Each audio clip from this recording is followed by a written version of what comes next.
एक बार की बात है, हनुमान जी बहुत छोटे थे।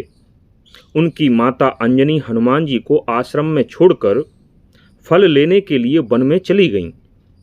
उस समय माता से बिछड़ जाने पर और भूख से पीड़ित होने पर शिशु हनुमान जोर जोर से रोने लगे। उस समय हनुमान जी ने लाल रंग के सूर्यदेव को उदित होते हुए देखा। हनुमान जी को लगा कि यह कोई फल है, इसे ले लूं और खा लूं तो मेरी भूख मिट जाएगी। ऐसा सोचकर हनुमान जी सूर्य की तरफ चल दिए। जिस दिन हनुमान जी सूर्य को पकड़ने के लिए उछले थे, उसी दिन राहु सूर्यदेव पर ग्रहण लगाना चाहता था। जब हनुमान जी सूर्य को छोड़कर राहु के पीछे पड़ गए, राहु भयभीत होकर वहां से भाग खड़ा हुआ। राहु सिंहिका का पुत्र था। वह सीधा इंद्रदेव के पास पहुंचा और बड़े रोष में भरकर कहने लगा, हे देवराज इंद्र, आपने चंद्रमा और सूर्य को मुझे अपनी भूख दूर करने के लिए साधन के रूप में दिया था, लेकिन अब तो उनके ऊपर किसी दूसरे का ही अधिकार है। मैं आज सूर्यदेव पर ग्रहण लगाना चाह रहा था कि तभी किसी प्राणी ने मेरे ऊपर ही धावा बोल दिया। मैं बहुत भयभीत हो गया था। मैं किसी भी तरह भागते हुए आपके पास आया हूँ। मुझे लगता है आपने सूर्यदेव को किसी दूसरे राहु के हवाले कर दिया है, क्योंकि जैसे ही मैं सूर्यदेव पर ग्रहण लगाना चाह रहा था कि किसी दूसरे राहु ने आकर सूर्य को पकड़ लिया। राहु की यह बात सुनकर देवराज इंद्र घबरा गए। सोचने लगे कि बिना मेरी जानकारी के यह दूसरा राहु कौन है। देवराज इंद्र अपने सिंहासन को छोड़कर अपने गजराज ऐरावत पर आरूढ़ हो गए। इंद्र राहु को आगे कर उस स्थान पर गए जहां सूर्यदेव उपस्थित थे। राहु बहुत उतावली में था, इसलिए वह इंद्र को छोड़कर बड़े वेग से आगे बढ़ गया।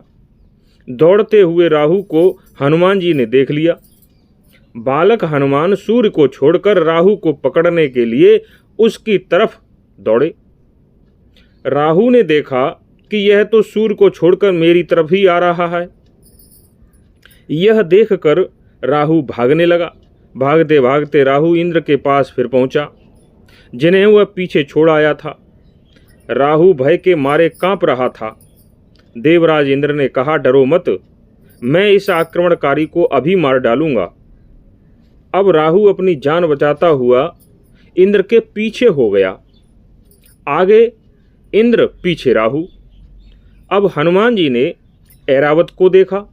ऐरावत नाम के गजराज को देखकर हनुमान जी को लगा कि यह भी एक विशाल फल है, इसलिए वे ऐरावत को पकड़ने के लिए उसकी तरफ ही दौड़ पड़े।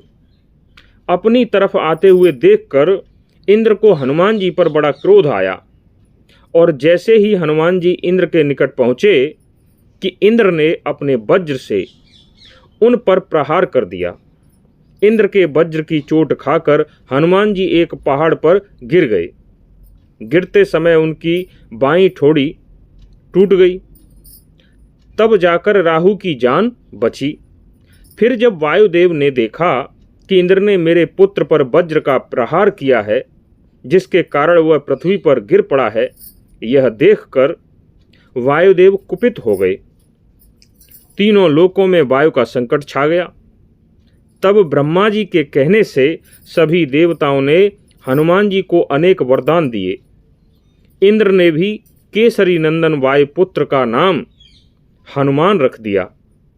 इस प्रकार सभी देवताओं से वरदान पाकर हनुमान जी सर्वश्रेष्ठ योद्धा बन गए।